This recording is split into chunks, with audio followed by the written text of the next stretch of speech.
రెండేళ్లలో పూర్తి కావాల్సిన సైదాబాద్ స్టీల్ బ్రిడ్జ్ నిర్మాణ పనులు 5 ఏళ్లు కావస్తున్నా ఇంకా కొనసాగుతూనే ఉన్నాయి.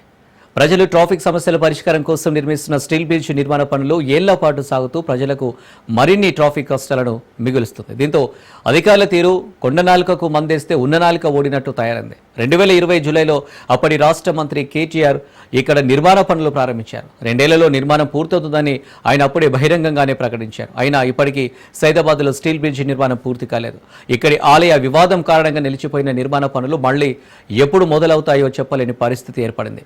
524 కోట్ల రూపాయల అంచనా వ్యయంతో సుమారు 3 కిలోమీటర్ల మేర ఈ స్టీల్ బ్రిడ్జ్ నిర్మాణం నిర్మిస్తున్నారు అధికారులు. ఇది పూర్తయితే నగరం నుంచి శంషాబాద్ విమానాశ్రయం, రక్షణ రంగ సంస్థల ఉద్యోగులు, శ్రీశైలం, కర్నూలు వైపు వెళ్లే వాహనదారులకు ట్రాఫిక్ ఇబ్బందులు తప్పుతాయి. అంతేకాకుండా ప్రయాణ సమయం కూడా తగ్గుతుంది. ఇప్పటికైనా ప్రభుత్వ ఉన్నతాధికారులు స్పందించి సైదాబాద్ స్టీల్ బ్రిడ్జ్ నిర్మాణంలో ఉన్న అవంతరాలు తొలగించి త్వరలో నిర్మాణం పూర్తి చేసి ప్రజలకు అందుబాటులోకి తేవాలని పలువురు కోరుతున్నారు.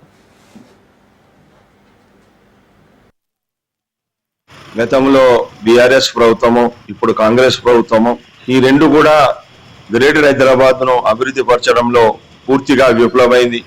అప్పుడు స్వయాన కేటీఆర్, కేసీఆర్ ఇద్దరు కూడా మున్సిపల్ శాఖ మంత్రులు ఉన్నా కానీ హైదరాబాద్ ను విస్మరించడం జరిగింది. అదేవిధంగా ఇప్పుడు మున్సిపల్ శాఖ ఏదైతే ఉందో స్వయాన రేవంత్ రెడ్డి గారి దగ్గర ఉంది.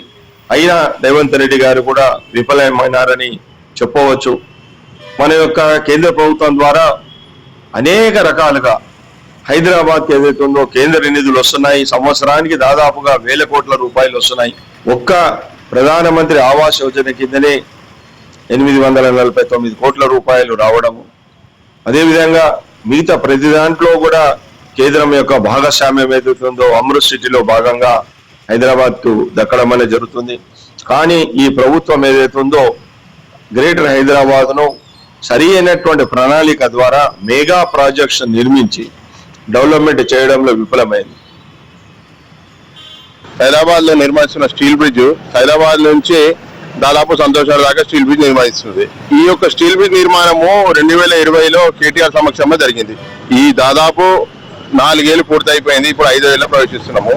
ఇప్పుడు దాకా ఈ స్టీల్ బ్రిడ్జ్ ద్వారా ఇక స్థానిక ప్రజలకు ఎన్ని ఇబ్బందులు ఎదుర్కొంటున్నామంటే చెప్పలేని పరిస్థితి మాకున్నది.